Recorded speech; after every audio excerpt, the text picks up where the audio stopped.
face.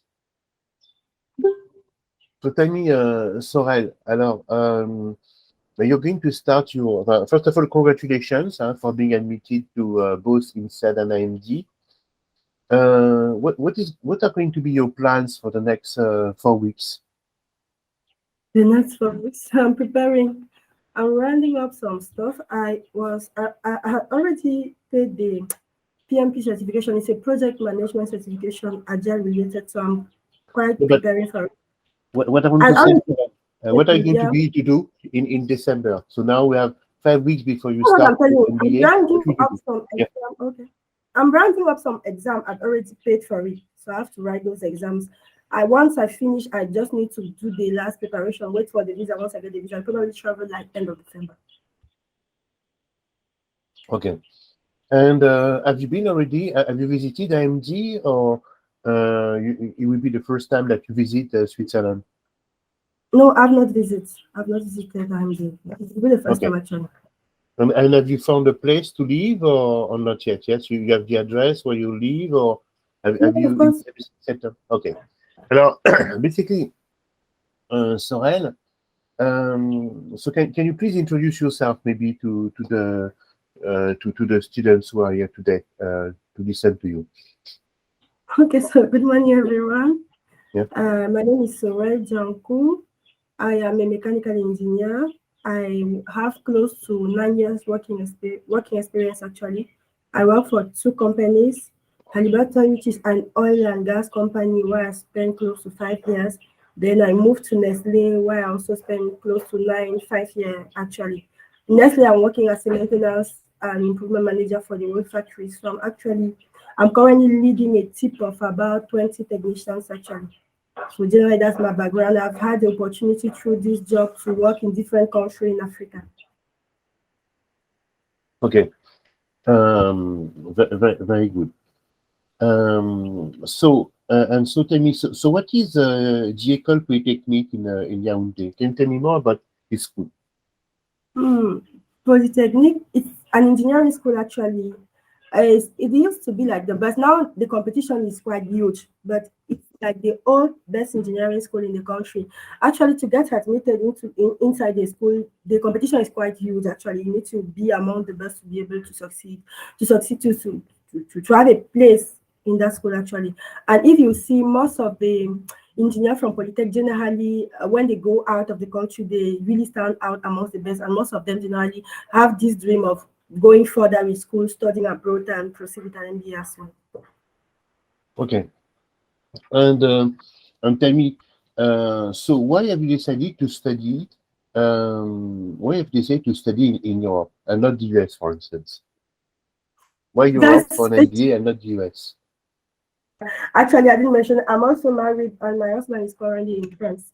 So the purpose of doing an MBA in Europe was actually to get closer to my husband. That's the reason why I only applied for INSEAD and IMD, since they are in Europe and also they are in country where we speak French. That was actually another reason why I chose those schools. Okay, so that it was the reason. And so, can you tell me what is the scholarship that you have received? How much it covers, etc. So, what is the process to get it? Because maybe some of our students would also like to apply for next year. Yeah, for sure. So for IMD, I first got, I don't know, that was not really a scholarship. You know, when I first applied for IMD, there was an African challenge that they just initiated. If you go to IMD website, you will be able to see. So it's a challenge that they just launched, and the person who wins the challenge automatically gets admitted to the school with a scholarship of 40K Swiss franc. So I first got that reward and I was admitted. Then later on, I discovered on the website that there is a scholarship. They call it backpack scholarship for women actually. That was there, and the advantages was that that scholarship was able to cover full tuition. When I say full tuition, I mean not only the tuition, but also the living costs. So basically what you have to do is just pay your flight ticket and some other paperwork you have to do, but everything is covered when you win that scholarship. So I actually applied for that scholarship, of course, with the help of Gypsy and the team actually who was working with me for the MBA process. And then we wrote the essays for the scholarship, and finally they invited me for interviews. And after I did the interview, they informed me that I actually win the scholarship. So with this, I'm just going to pay my flight ticket and go and study and focus on it. Yes, it was very impressive. So basically, tell me, so you got also accepted to INSEAD, but have decided to accept the offer of IMD. Of course, we'll understand that. Yes, that's the plan, but I've not yet. That's the plan, but before I want to know the scholarship I've received from NCR before I finally say no. I haven't yet said the no actually. The deadline for scholarship is like on the 30th of this month. I want to know how much scholarship I've been there before I actually say no. That's it. It's important for me to. But you're pretty confident that you can get the scholarship for INSEAD as well? Yeah, you can get something, but not as much as IMD. Yeah, maybe it was not a 10,000, 20,000. But by the way, what difference do you make between INSEAD and IMD, except for the ranking, Sorelle? What difference do you make? The first thing actually that was interesting is actually the cohort size. You know, in IMD, maximum is close to maximum is like 100, 120 students actually, which is really different from INSEAD or other business school where we have like 500 students in a school. So for me, that the size of the cohort was actually an advantage. Another point is that with IMD, people have more working experience. If you try to see as compared to INSEAD, actually, you can have people with like 10 experience that we actually found in IMD, which is actually different from INSEAD. The other point is also that IMD is more leadership oriented, leadership and management oriented. Actually, their core program is actually the executive MBA that they're running there. This is actually the core program that they have. So now the MBA is more management oriented, management and leadership actually, which is something that was really interesting for me. And also the experience part of IMD. Like when we are starting the school on the 25th of January, we are going to have like a mountain expedition. This is something that we are going to do actually to bound together. It's going to be really an amazing experience we are going to have just at the start of the school. And throughout the program, like other business school, we have the international consulting project, which is really nice from IMD, because during the international consulting project, you're already working for a company and you are working as a consultant for a company. Of course, we have the support of the teachers from the schools, actually. And at the end, you also have this expedition outside where you have to go, like in the Silicon Valley or in another country, to be able to see how people do business all over the world, actually. Okay, so yes, of course, me, for instance, given your experience, I think that IMD is a better choice than INSEAD, okay, because the prime is leadership focus, the candidates are a bit more mature, and probably,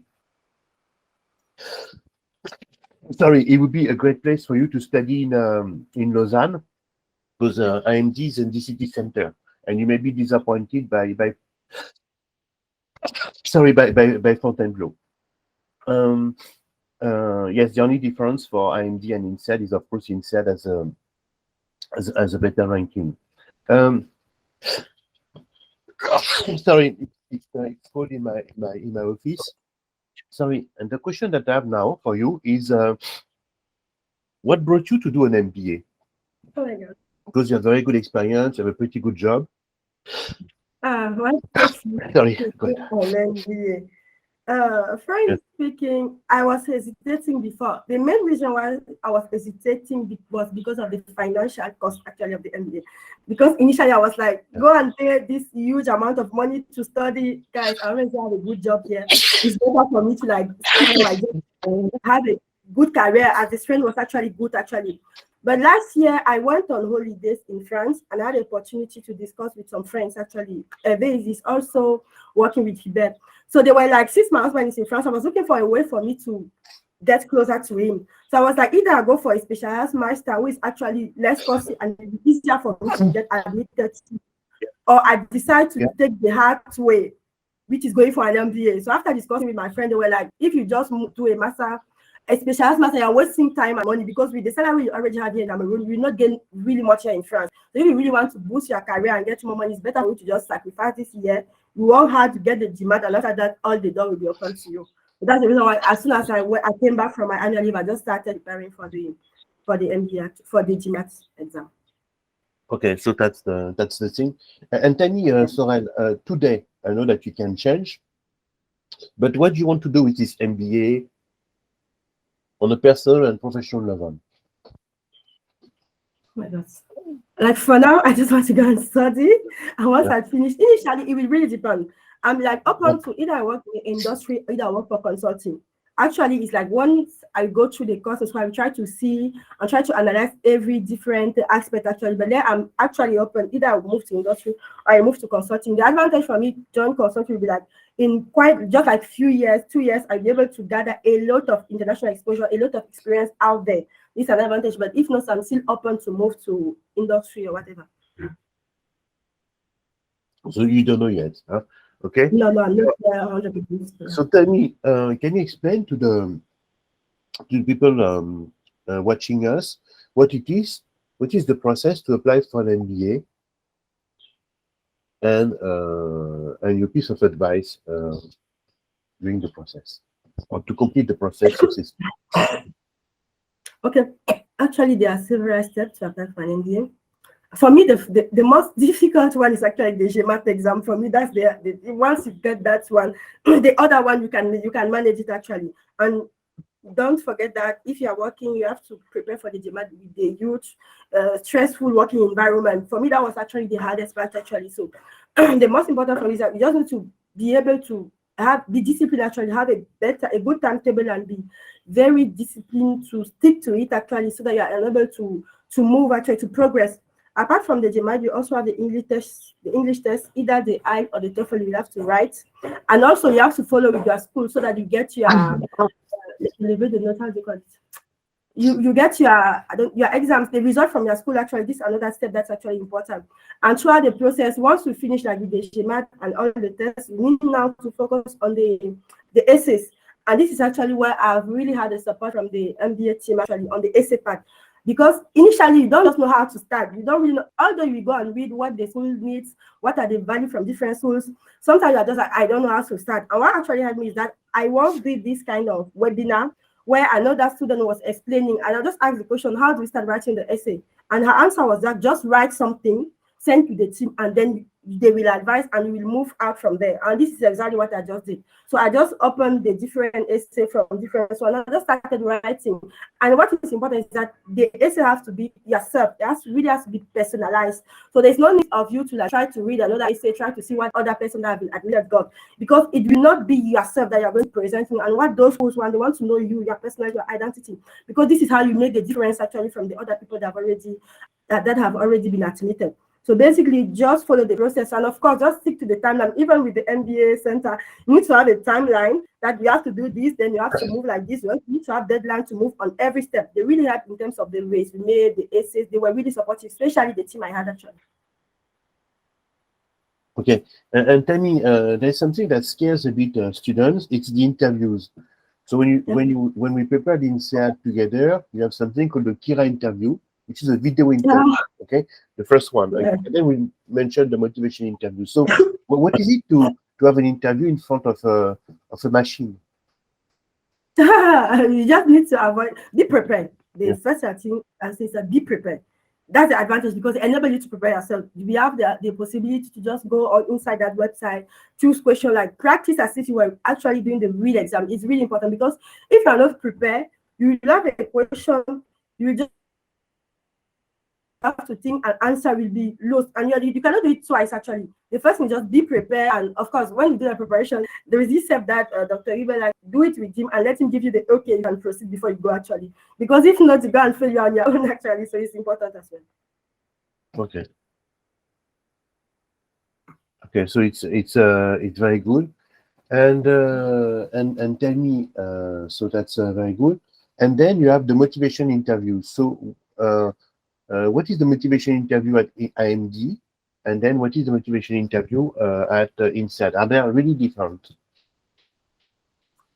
I don't know if they're really different. The difference might only be based on the fact that the specificity of the schools. For each interview, you need to know like a little about the school, and to know that you need to discuss with alumni from those schools actually. Apart from that, it's basically a one-on-one discussion with someone, either the admission committee or another alumni actually, and basically they want to know if you will be able to to succeed in the environment of the school. Actually, so be yourself, be prepared. Of course, you should not be asking questions I don't know what to say because you have not prepared the interview. No, you should be prepared, and in everything you are saying, you should let them understand that you know the value of the school, you know what the school is looking for, you have the ability to survive in the school environment based on whatever the constraints are there. Basically, that's what they are looking for. Just be yourself. They are just relax. Okay, so that's the thing. Like, and with AMD, so it was a Zoom interview with the committee in Switzerland. What was it like? So you had an interview with admission officers based in Lausanne. Yeah. Okay, so sorry for IMD, I cannot really tell you what is the normal process to get admitted because I didn't get admitted through the normal process. Although I applied, when it's like I applied, the deadline was like on the 31st of September. Just 2 days after I applied, I got admitted through the Africa and America talent actually. So for the talent, what they do what they call an assessment day. They invite everyone. Since with COVID, you are not traveling. Normally they used to do, you have to travel to go to Switzerland before you do that test actually. But here we have to do it on Zoom actually. So we had a Zoom call. We took like a whole Saturday, like from 8 maybe to 6 p.m. to do it actually. A whole Saturday, all of us joined in a Zoom call, and they had this that they call an assessment challenge. So we had to do some job, work together, and then during that day, we had some MBA committee that were just looking at us, assessing interestingly actually. That's how it goes. And after that step, we now had one-to-one interview, and the interview was with like one member of the admission committee actually. So with IMD, I did not have a meeting with the alumni. And I don't know if the normal process you have that, because I didn't get admitted through the normal process. I get admitted through the Africa Talent, where I actually secure 40K CHF. And before that, and after that, I get the full scholarship actually. So the normal process, I know you proceed normally. Normally after, for other school, we have meeting with the different admin or other members, but I didn't go to that process, so I can't really talk about it actually.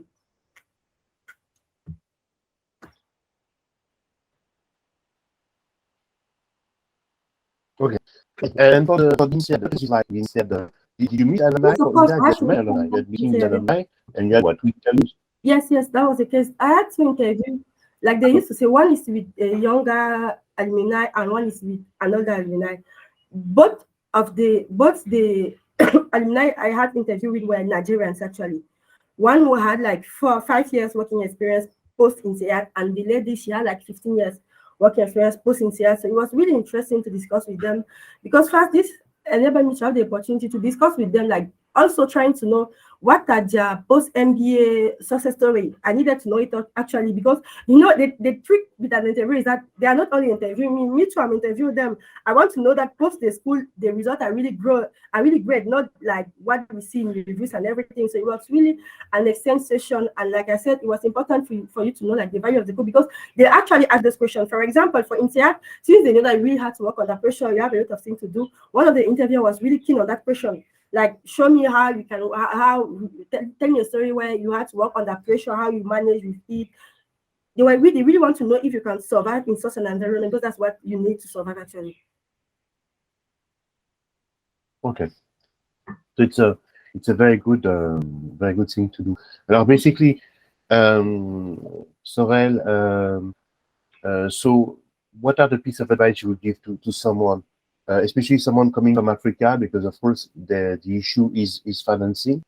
What piece of advice would you give to, that we're developing MBA Center for Africa probably for next summer, so we'll gather a lot of students that MBA Center had in the last 20 years, and many of them have agreed to support the organization.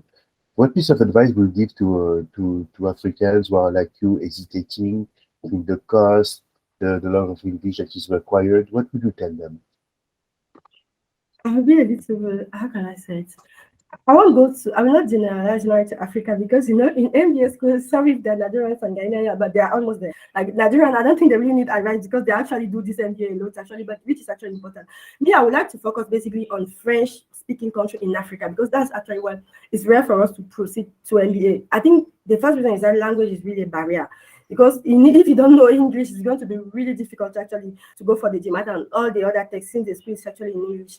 And the second thing, of course, is the financial support actually.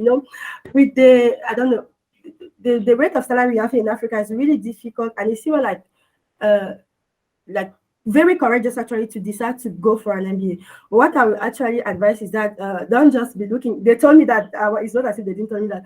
Don't just be looking at the financial scores. Get admitted, then you find the money. That's what I'm going to say. But get admitted, but know that it's not going to be that easy to find that money. That's what they didn't tell me actually, because I've really been frustrated when I only had the 40K franchise, but I could not secure like a loan from Europe. They were giving me reason like you are going to have challenges to pay back the money. It was really frustrating at some time. What I want to say is that make sure that you get a good GMAT so that you can also get good scholarship, but don't just give up whatever the challenge you're going to face, because they might happen actually.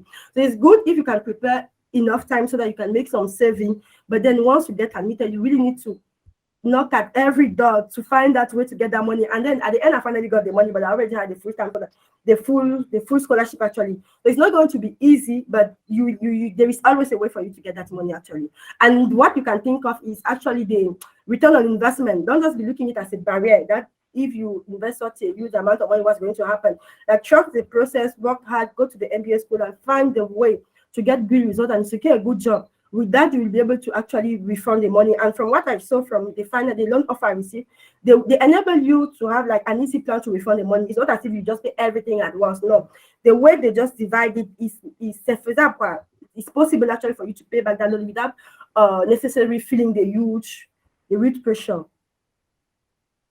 Okay, so that's the thing. So basically, to sum up, I would say that when I met Sorelle, you had already taken the GMAT. Your score was, I believe, 660, and you had been working on the GMAT for quite a while, but you didn't know what to do with your score. Okay, and what is interesting is that we have been able to find a solution. First in Europe. So in Europe, the objective initially, you remember, were more like INSEAD and HEC. And then we've been able to identify IMD that would give scholarship to women. So they advertise their scholarship to women quite heavily. And I'm very happy that you could get the full package. And then, of course, you got INSEAD. So is that you have nothing to lose. As you know, Hervé has an interview with HEC next week. You know, Sorelle, that Hervé has an interview with HEC. By the way, I asked him I will prepare with him this weekend, but please contact him as well. Spend some time with him. He will appreciate, share experience and do a dry run with him. And so then you have nothing to lose. Hervé has less than 600 and still he has an interview with HEC. And I don't think that we get a scholarship because he's applying a bit late, but that's something that you all have to try. So it's like the lotto. 100% of the winners have played. Okay, if you don't play, if you don't try, there will be no results. Okay, I know that for African students, they have two barriers. They are English and English, because the one that we have working with us in France from the French-speaking part of Africa, meaning basically Senegal, Ivory Coast, Cameroon, and mainly Ivory Coast and Cameroon. And then, of course, there's an issue with financing. The MBA Center works with a company called Prodigy Finance. So even if you don't get the financing, like if you're not lucky enough to get a scholarship from the school, we'll find a solution for you. So basically at MBA Center, if you have the will, there will be a success. Because we know it works, we understand the process, and we also have access to financing for any student who cannot afford. So thank you very much, Sorelle. I know that you have family constraints, and I would be happy, of course, to talk to you later on and meet you in Lausanne, because I go to Lausanne once or twice a year, and to share your experience with you. Have a good day. Thank you very much, Sorelle. Thank you for your time. Thank you.